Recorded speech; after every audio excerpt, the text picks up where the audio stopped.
Well, thank you very much, Jonathan, and thank you again, James. Thank you for your many ideas there, Jonathan, in your presentation. I feel a little bit like a mosquito at a nudist colony. I'm just not quite sure where to start. I think Jonathan tonight has actually demonstrated that Christianity is indeed a force for good in the world, because I think what he's done, he's actually used a Christian moral framework to attempt to discredit Christianity. In the words of Douglas Wilson, he's attempted to jump in the Christian's car and smash it into the tree. The only problem is that he hasn't got a car himself to jump into. Now, the topic for tonight is the question of whether Christianity is a force for good in the world. And to discuss this question, we must first agree on what is the good. So Jonathan has made some moral statements that the God of the Bible essentially is patently wicked and etc. But the question is, but from the atheist perspective, how can there be a good? Jean-Paul Sartre wrote, there can be no, an atheist, Jean-Paul Sartre wrote, there can no longer be any good a priori, since there is no infinite and perfect consciousness to think it. It is nowhere written that the good exists, that one must be honest or one must not lie, since we are now upon the plane when there are only men. So I find it astonishing that we can have this tirade against the immorality of the Bible, or perceived immorality of the Bible, when the atheist actually doesn't have a moral framework in which to do it. The only way you can do that is by adopting the Christian moral framework, which suggests that some of these things, for example, slavery, rape, genocides, etc., the only framework which can actually suggest that those things are actually morally wrong, I think, comes from the Christian viewpoint. Now, in terms of the Hitchens quote, in terms of a moral authority, what a non-believer can do that a believer can't, I think that actually misunderstands the nature of the issue. I'm not suggesting that non-believers or people who aren't believers can't be moral. I'm suggesting that there is no basis for their morality. So there's a fundamental difference. That's exactly what I was talking about with Jean-Paul Sartre, that there can be no other good a priori. That is before the fact. We can't say that this is good or bad because there has to be a greater consciousness, something to declare or to weave into the fabric of reality that there is a good. Now, sorry, I'm going to jump around a little bit because I felt that there was lots and lots of ideas here, and I'm trying to deal with them all at once. The suggestion that in relation to evil, you suggested that we aren't fundamentally evil.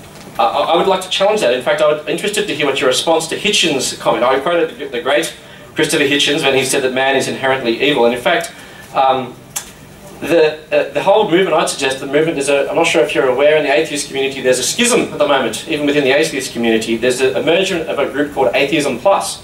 Atheism Plus is a group that is responding to rape threats and perceived sexual abuse and so on. It's not sexual abuse, but sexual harassment within the skeptic movement. And I would suggest that the reason for this is actually that we are not innately good, that we are innately sinful, as the Bible would express. Ben Elton, who was one of the presenters at the Global Atheist Convention earlier this year, said he closed one of his great books, early books, called Stark, and he writes this: the pioneers of Stark hated each other. They had created hell in heaven.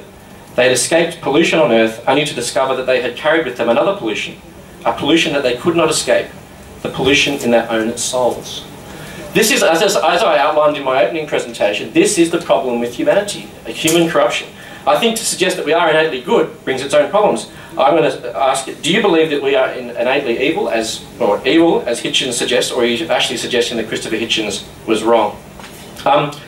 In terms of the origin of science, which is an interesting place to go in terms of a source for moral values, because I'm not quite sure that science can actually give us moral values. In fact, if we do adopt a scientific perspective for giving us moral values, then I think we'll end up with a position where there is no justice, no rights, and ultimately no love. And I think this is the place where science will take us if we adopt that as a framework.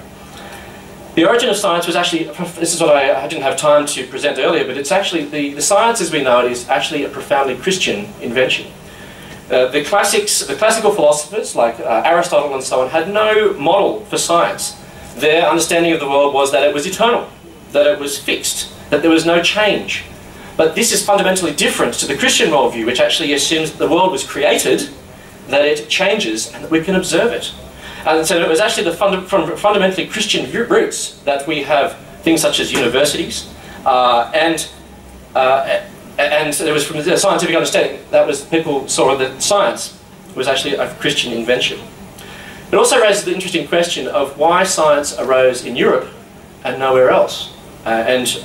Some scholars suggest that the reason it arose in Europe was because of Christianity. Christianity gave Christianity depicted God as rational, responsive, dependable, and omnipotent, and the universe was his personal creation. The natural world had rational, lawful, stable structure, which was awaiting human comprehension and interrogation. Psalm 19, which says, "The heavens declare the glory of God." And this gives us the basis for science and so on as well. So science didn't suddenly appear in a moment of rationalist kind of magic. It actually came as a result, the blossoming of science came as a result of fundamentally Christian understanding. Your comments now, I'll deal with your comments of understanding the difference between right and wrong. I think you've possibly misrepresented my view. I'm not suggesting that I have a monopoly on what is known as moral epistemology, or how do I know that something is wrong. The Bible actually makes it quite clear. Romans chapter 2, it talks about that God has given us all consciences, so we are all quite able to understand what is right and wrong. So I'm not actually arguing that at all. My argument is different, and this is where the atheist problem comes. My argument is that there is no basis for right and wrong in an atheist universe. No basis that embraces the notions that we currently understand as human rights, equality of people, and love, which I would suggest is at the centre of the Christian view. I do find it a little bit offensive when you suggest that it was only that we are not. Sorry, I've lost my point. Anyway, I'll keep going. So in terms of human rights, I think this is where, again, we're an area where Christianity has undoubtedly been a force for good, because it is, as Yale's professor Nicholas Walterstorff says, it is impossible to develop a secular account of human dignity adequate for grounding human rights. All of these are rooted in the Christian worldview. And so, interestingly, implicitly, Jonathan has endorsed the good of Christianity by using the very things that Christianity has given to the world in order to destroy it. He's trying to run the Christian car, jump into the Christian car and run it into the world. Sorry, run it into a tree. Now, in terms of the missionaries and the intent to proselytize, again, I think you misunderstand my point slightly. I didn't suggest, in fact, I said precisely the opposite to what you said when you said that there's a causal link with the fear of hell. I said exactly that it wasn't the fear of hell that is the motivating force for Christians to enact good works. It was the fact that they have been transformed by the Christian message, that it's the Spirit of God rather than the spirit of the human nature and so on. So that is exactly the opposite to what I said. And so I'm not denying that secularists and so on can do good work, and MSF does do some fine things. But also, that was not the point that Matthew Paris made, the atheist, who I quoted in the first section. He actually said that it was Christian evangelism which was the good thing. But it was also, but he didn't, it was Christian evangelism which was the good thing because it's liberated people from their tribal groupthink and so on as well. I'm not denying that secularists can do good things, and I commend the work of MSF, and I've given money to MSF and so on in the past, the organisation we're supporting tonight. But the difficulty comes is that if we are innately good, why is MSF one of the few secular, truly secular charities that we have in the world? Sorry, there's not no secular charities, but it is through the cultural offering that the Christian message of love your neighbour, and which gives us today, I think, the nature of charity. And in fact, many charities have begun as a result of the Christian message. So in terms of closing my little presentation here, this first rebuttal, I want to say that we still have the Christian message in terms of being a force for good in the world. We still have charity, hospitals, women, personal health, education, university, science, liberal democracy, human rights and equality. I still would maintain that these are a force for good in the world, and in fact they're the very things that you've tried to ram against Christianity to deny its value and its good in the world.